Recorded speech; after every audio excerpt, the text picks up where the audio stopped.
Hello 3D printing and electronics friends. Today on the BV3D channel we're going to see how to use the humidity and temperature sensor with the Arduino Uno, or in this case the Elegoo Uno.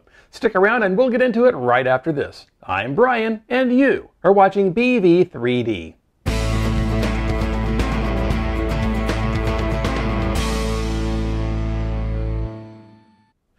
Hi, welcome back. Hey, if you're new here and you're wanting to learn about cool 3D printer upgrades, 3D modeling, and other 3D printing and occasionally electronics related stuff, start now by subscribing and clicking the bell so you don't miss anything.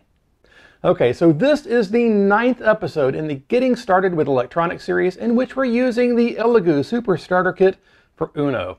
This inexpensive kit features Elegoo's version of the Arduino Uno microcontroller board. It includes the Uno board, a breadboard for building circuits, and a huge assortment of sensors, electronics components, and connecting wires. Check the description for a link to the kit if you're interested in it. Today we're going to see how to use the DHT11 humidity and temperature sensor. Now, to help keep things organized for each project, if you have a 3D printer or you know someone who does, you can download and print this project organizer that I designed. It's free to download, and as with many things, there is a link in the description for it. It holds the Uno and the breadboard, and it has a tray up front to help keep the project parts all in one place. Now, last time we learned how to get distance information from an ultrasonic sensor using some code that we wrote and uploaded to the Uno. And to make that easier, we used a code library, which makes the task of getting data from the sensor super easy. This time our code will let us make use of the humidity and temperature sensor module, and like last time, we'll use a code library to talk to the sensor. The great thing about code libraries is that they take care of the complicated code that's sometimes necessary to get the Uno to talk to a sensor. So using them makes sense, since they let you find out uncensored what the sensor is sensing. But we'll get to the code in a little bit. First, I want to talk about the sensor itself and how it works, and then we can get this project wired up. So the DHT11 sensor, and I think DHT is digital humidity and temperature, is not just a single sensor. Inside the case there is a small circuit board. On one side of the board there are two separate sensors, a humidity sensor and a temperature sensor. On the other side of the board there is a chip that reads the sensors and handles the analog to digital conversion to store the readings as digital information, and also takes care of serial communication so we can use a single data pin to ask for and receive its readings. So the humidity sensor has a moisture-sensitive material sandwiched between two electrodes. As the amount of moisture in the air increases, so too does the amount of moisture in the sensor, and this changes the resistance between the electrodes in a predictable way. In other words, whenever the humidity in the air is at 50%, the resistance between the electrodes is always the same value. So, whenever the chip on the board reads the sensor and it gets that resistance value, it knows the humidity is 50%. And the temperature sensor works the same way, more or less. This sensor is a thermistor, a thermally variable resistor. Therm from thermal and ister from resistor. Therm, ister, thermistor. So as the temperature increases, the thermistor's resistance decreases. So at a temperature of, say, 30 degrees C, for example, it's always the same value. So whenever the chip on the board reads the thermistor and gets that value, it knows the temperature is 30 degrees C. Well, now that we have some idea of how this little thing works, let's gather up the parts for the project and make a few connections. In addition to the DHT11 sensor itself, we need the Uno and the breadboard. And we'll need some wires to connect the two. I'm going to use a short red and black wire for the power and ground, and I'm going to use a longer green wire for the data connection. Looking at the sensor from the front, the 3 pins on it are data, power, and ground. So on the Uno, we're going to be using pin 2 for data. So let's start by connecting the green wire from pin 2 on the Uno to a spot on the breadboard. Then we need power and ground. So let's connect the short red wire to the 5-volt pin on the Uno and put it right here next to the green pin. And then for ground, we'll plug the black wire into one of the ground pins on the Uno and the other side of it right next to the red wire. So when you're done, you should see them like this, green, red, and black. Now we can plug the sensor in. Just make sure the green wire goes to the first pin here, and we'll just press the sensor's pins into the breadboard like this, and we're done with the wiring. And now it's time to write some code. As I mentioned, we're going to be using a code library to make talking to the sensor so much easier. As always, we'll be using the Arduino Integrated Development Environment, or IDE. If you don't have it, it's free to download and use. It's easy to install, and there's a link in the description. So open up the IDE, and you should be presented with a new blank sketch. If not, click the File menu, then click New to get one. And first thing, let's save the sketch as DHT sensor. Saving now saves us from being asked to save later when we upload it.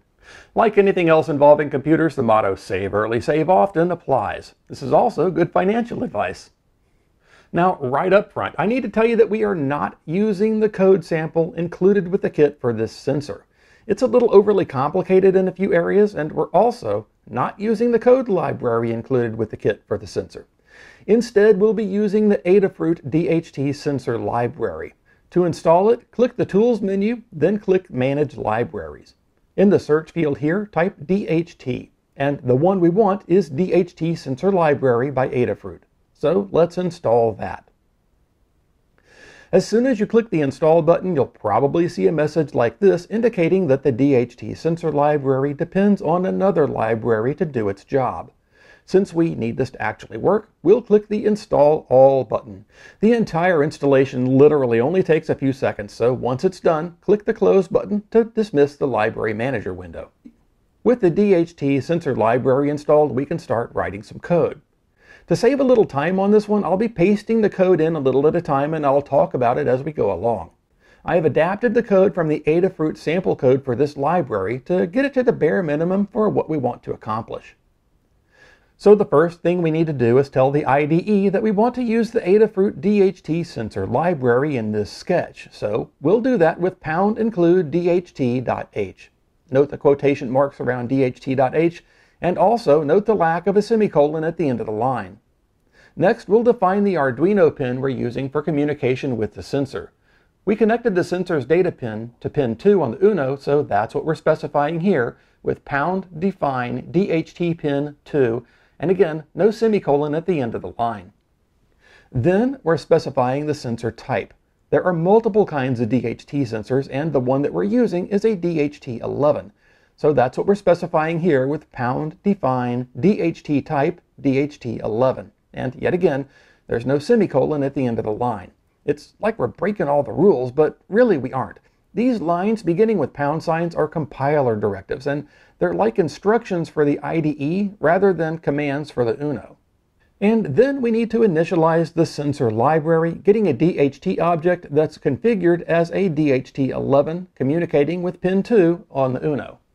And that's done with DHT, DHT, DHTPIN, DHTTYPE, and a semicolon at the end of the line. This time it is Uno code, so that's why we've got the semicolon. So down here in the setup function, we need to set up serial communication. We'll be using the serial monitor window in the IDE to see what the Uno's telling us about the humidity and temperature. So first, we'll set it up to use a data rate of 9600 bits per second with Serial.begin 9600 semicolon.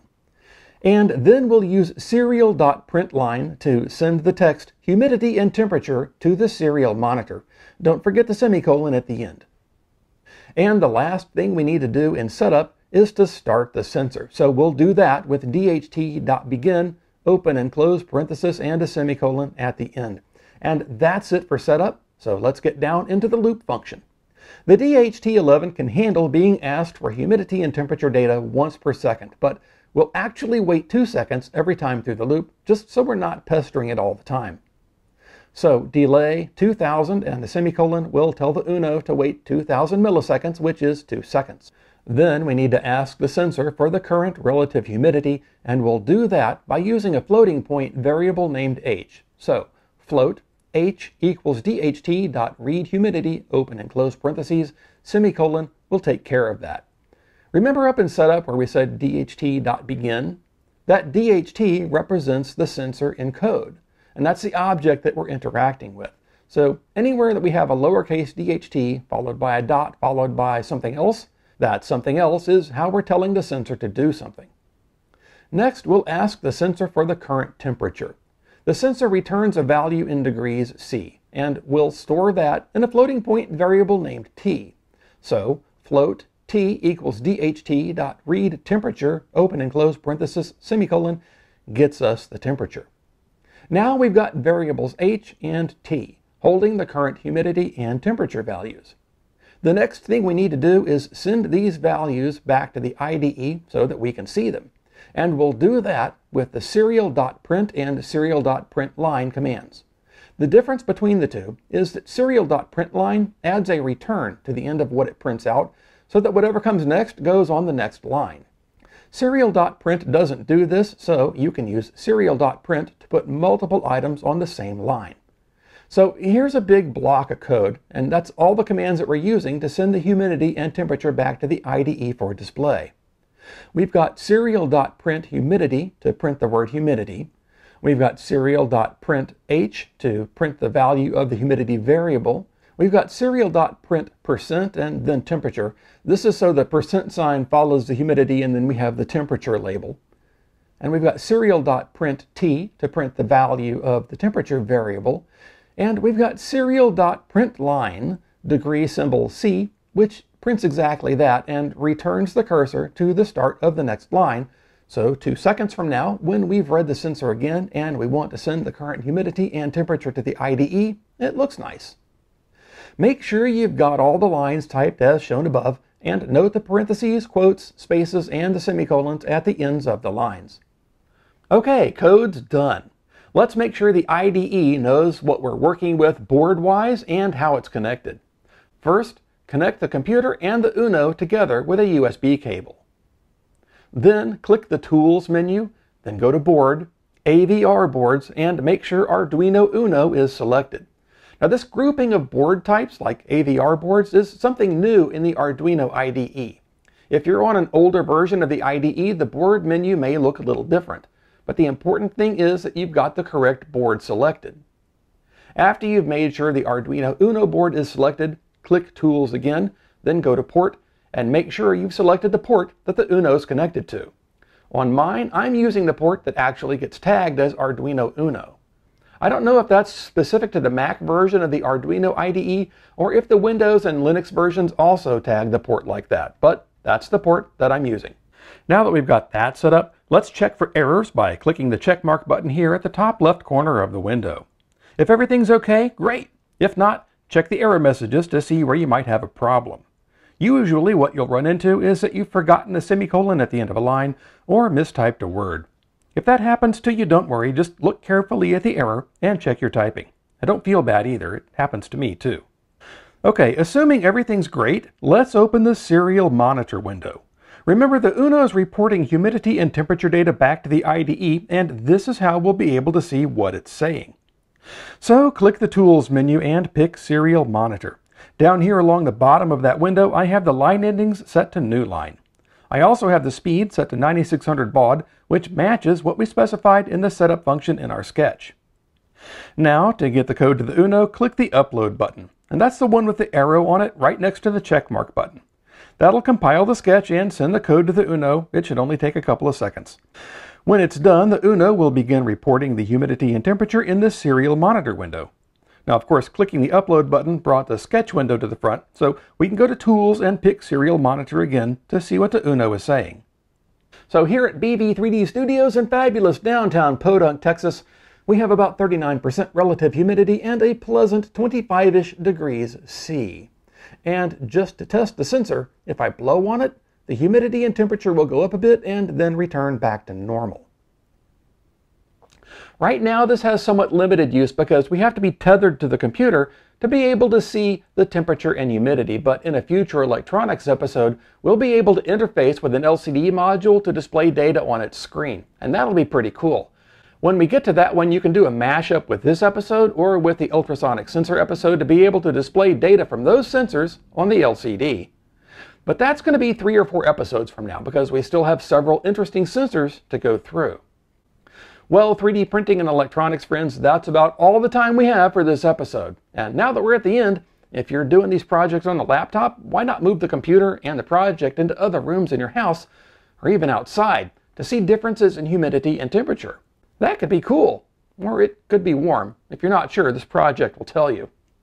Hey, real quick before you go, I wanted to say thanks for being one of these super awesome people who sticks around all the way to the end Thanks for all the likes, comments, and shares, and an especially big thanks to those who directly support what I do.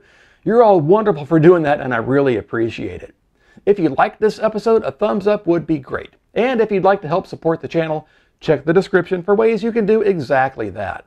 Oh, I've got some other videos here that you might want to take a look at too. And if nothing else, please consider subscribing if you haven't already done so. It's absolutely free, and it's an excellent way to help keep me making these videos for you. Well, that's it for this one. Thanks again, and I'll see you next time here on the BB3D channel.